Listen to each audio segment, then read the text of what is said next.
Hi, I'm Steve from English with Sophia. Today's story is about getting lost at the airport. Last summer, I flew to Spain for my first international trip ever. I was so excited. I had never traveled abroad before. Everything was new and a bit scary for me, honestly. I arrived at the airport 3 hours early. I wanted to have plenty of time, obviously. The airport was massive.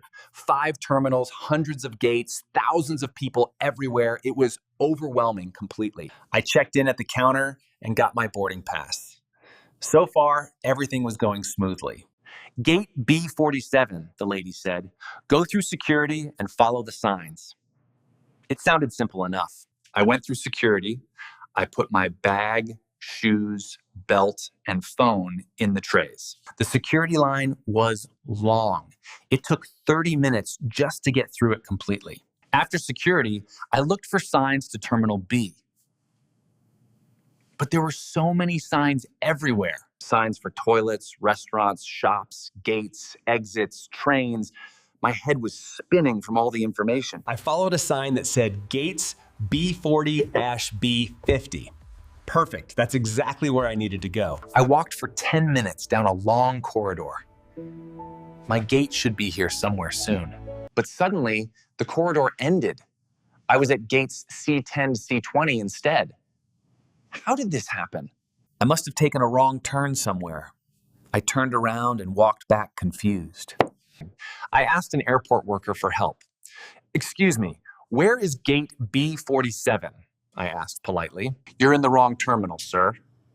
Take the shuttle train to Terminal B." Shuttle train? Nobody told me about any shuttle train before.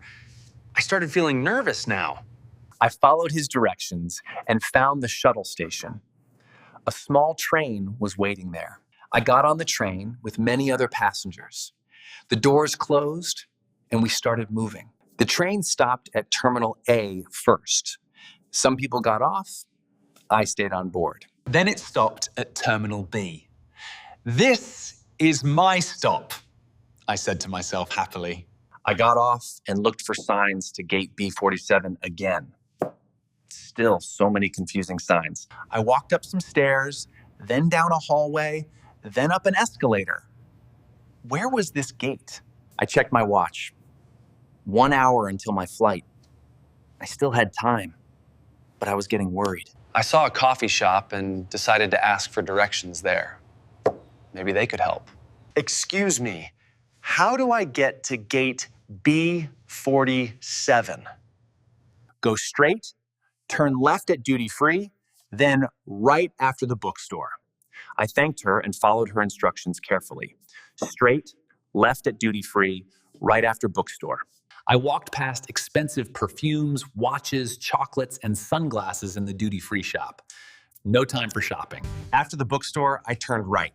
Finally, I could see gates B40, B42, B44 ahead. I kept walking, B45, B46, and finally, B47. I found it. Relief washed over me. But when I arrived, the gate was empty. Nobody was there at all. Complete silence. I looked at my boarding pass again. Flight IB 352 to Madrid. Gate B47. This was right. Then I looked at the screen above the gate. It said, "Flight departed." My heart sank. What? Departed? But I still had 40 minutes. I checked my watch again in panic. Then I realized my terrible mistake. I had read the time wrong on my phone earlier. It wasn't 1 hour until my flight. My flight had left 10 minutes ago already. I missed my flight. I stood there shocked. What was I supposed to do now? I ran to the information desk nearby. "I missed my flight. Can you help me?" I asked. The lady checked her computer. "There's another flight to Madrid in 3 hours," she said calmly. "But you'll need to pay a change fee. It's 150 euros. 150 euros. That was expensive. But I had no choice at all, really. I paid the fee and got a new boarding pass. Gate A23. Different terminal again? This time, I asked 3 different people for directions. I wasn't taking any chances now. I took the shuttle train back to Terminal A. I found gate A23 easily this time. I sat down and waited. 3 long hours. I didn't move from that spot at all. I was too afraid to go to the bathroom or buy food. I might miss this flight too. Finally, boarding started. I was the first person in line. I was taking no risks. I got on the plane, found my seat, and sat down. Relief.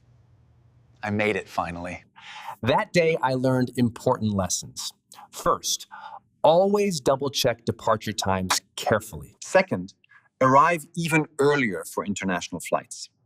3 hours isn't enough for big airports. Third, don't be afraid to ask for help. Airport workers are there to assist you. Now I'm an experienced traveler. I never get lost at airports anymore.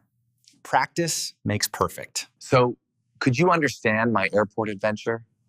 Did you follow the whole story clearly?